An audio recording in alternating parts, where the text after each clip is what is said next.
नमस्कार साथियों, आप हैं मेरे साथ प्रिंसिपल्स ऑफ मैनेजमेंट टॉपिक को डिस्कस करने के लिए। मैं केदार कौशल और आज हम लोग डिस्कस करेंगे अथॉरिटी एंड रिस्पॉन्सिबिलिटी। ये सेकंड प्रिंसिपल्स ऑफ मैनेजमेंट है। इससे पहले हम लोग first principles of management discuss किए थे, उसमें डिवीजन ऑफ वर्क सीखे थे। उसमें मैनेजमेंट्स के लिए गाइडलाइंस था कि जो भी बिजनेस ऑर्गेनाइजेशन में वर्क है उसको छोटे छोटे टुकड़ों में बांट करके जो कंपेटेंट एम्प्लॉय है, जो योग्य एम्प्लॉय है, उसको देना, उसको सौंपना, कार्य को सौंपने के बारे में बात किए थे। इस टॉपिक में हम लोग डिस्कस करेंगे अथॉरिटी एंड रिस्पॉन्सिबिलिटी के बारे में। सबसे पहले हम लोग अथॉरिटी और रिस्पॉन्सिबिलिटी को समझते हैं, फिर ये समझते हैं कि प्रिंसिपल्स ऑफ मैनेजमेंट अथॉरिटी और रिस्पॉन्सिबिलिटी को लेकर के क्या बात करती है। अथॉरिटी के लिए जो हिंदी शब्द प्रयोग होता है वो अधिकार होता है, और रिस्पॉन्सिबिलिटी के लिए जो हिंदी शब्द प्रयोग होता है वो जिम्मेदारी होता है। तो अधिकार मीन्स पोजीशन है ना, अब कुछ अपना है, कुछ कर सकते हैं, कुछ राइट, ये राइट की बात करता है। और रिस्पॉन्सिबिलिटी का मतलब जिम्मेदारी, अकाउंटेबिलिटी की बात करता है। तो क्या अधिकार और जिम्मेदारी की इस प्रिंसिपल्स ऑफ मैनेजमेंट में क्या रोल है? तो प्रिंसिपल्स ऑफ मैनेजमेंट कहता है कि ऑर्गेनाइजेशन में जो भी लोग हैं उनके अधिकार और उनकी जिम्मेदारी फिक्स होनी चाहिए। किसको कितना राइट होना चाहिए, किसका क्या रिस्पॉन्सिबिलिटी होना चाहिए, ये फिक्स होना चाहिए। जब भी हम वर्क डिवीजन करते हैं तो वर्क बिना वो कोई अधिकार के कोई भी एम्प्लॉय वर्क नहीं कर पाएगा। वर्क वो तभी एग्जीक्यूट कर पाएगा, उस वर्क को करने के लिए जो भी रिसोर्सेस, राइट्स उनको यूज करने होंगे उन्हें देना पड़ेगा।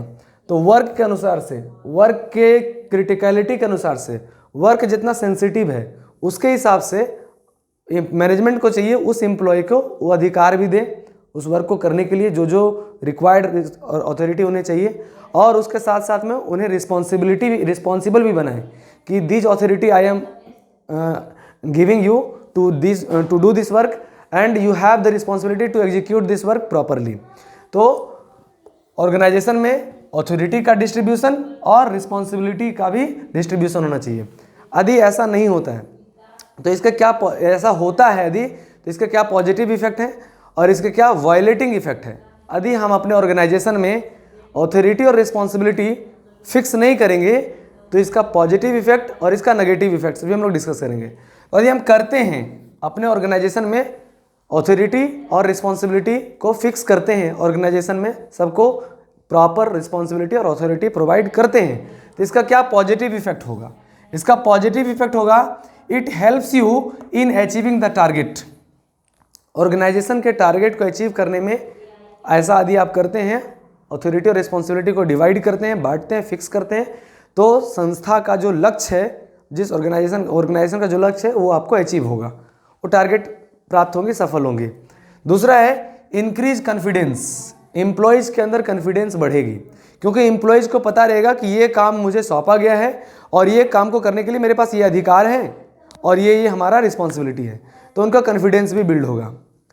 यदि ये सब काम नहीं करते हैं, यदि हम प्रिंसिपल्स ऑफ मैनेजमेंट जो ये कह रहा है अथॉरिटी एंड रिस्पॉन्सिबिलिटी के बारे में कि हमें एम्प्लॉयज़ के अथॉरिटी और रिस्पॉन्सिबिलिटी को फिक्स करना चाहिए, हम नहीं करते हैं तो इसको वायलेट करते हैं, तो वायलेटिंग इफेक्ट, इसका नेगेटिव इफेक्ट क्या होगा?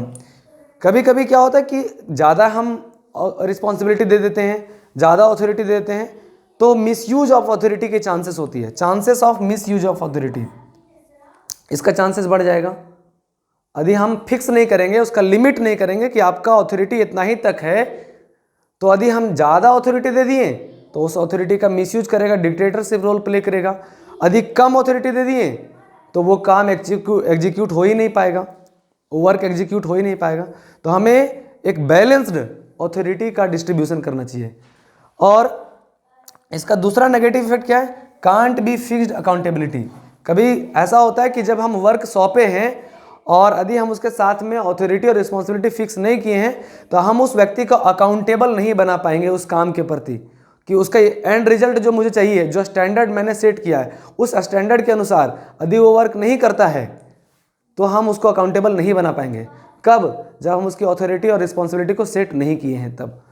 दूसरा है decline the confidence of employ का कॉन्फिडेंस भी इससे घटता है।